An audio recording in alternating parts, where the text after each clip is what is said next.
Happy New Year and happy Monday, everyone. It's our first Meta Monday of 2023. And I know the prior year wasn't the best for crypto, NFTs, and the wider markets.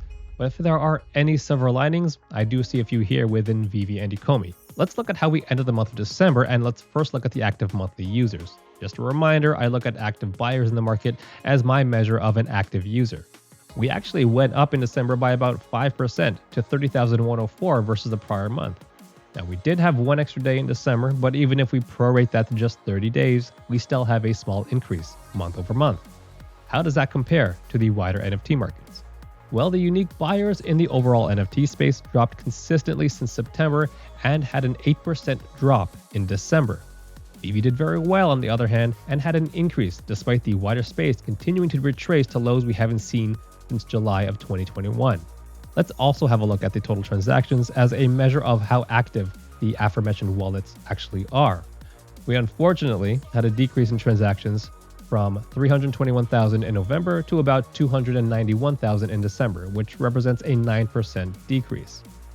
But let's zoom out again to see the wider NFT space and how we compare on the monthly charts.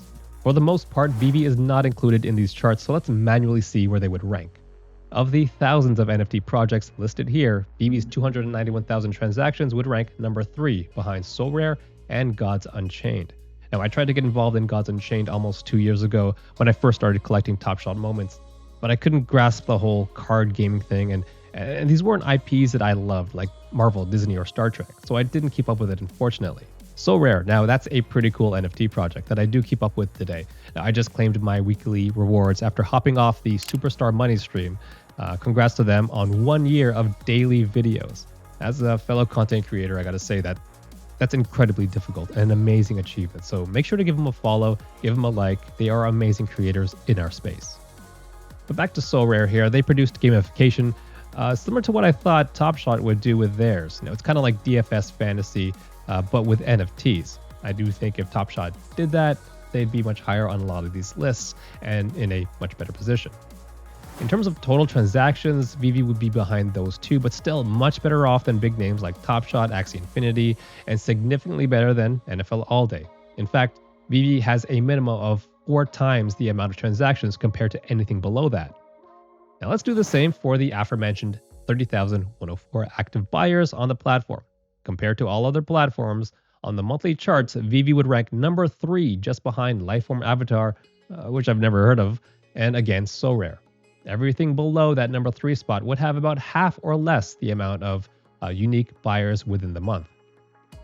Now, I'm not going to look at sellers because that's kind of weird. The higher number of sellers is not a good thing. And if we sort from lowest to highest, we'll get a bunch of projects that are low on liquidity or have stagnant markets.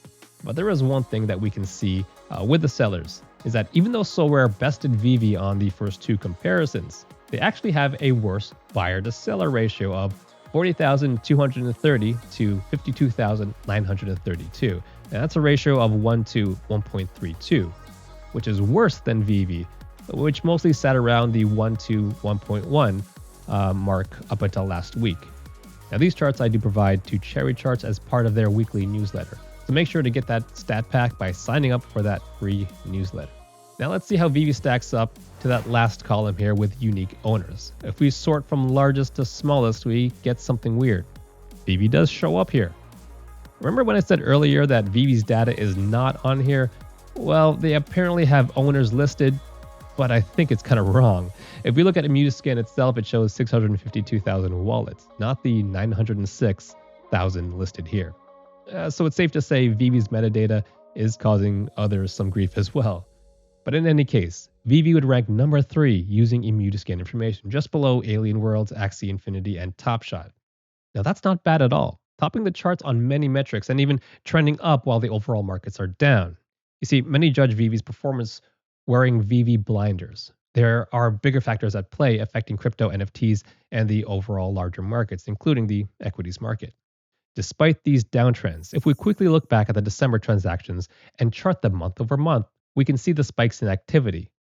These are all drop days. Now, Veve is just a marketplace where the biggest activity on the app is just simply getting drops. And if you don't, you stack them on the secondary market. With it just being a marketplace, there are several metrics that show Veve is in the top 3 or 4 in all of the NFT world. With so many catalysts in the pipeline, MCP, gamification, and OUP, just to name a few, being number one on all NFT charts is a definite possibility.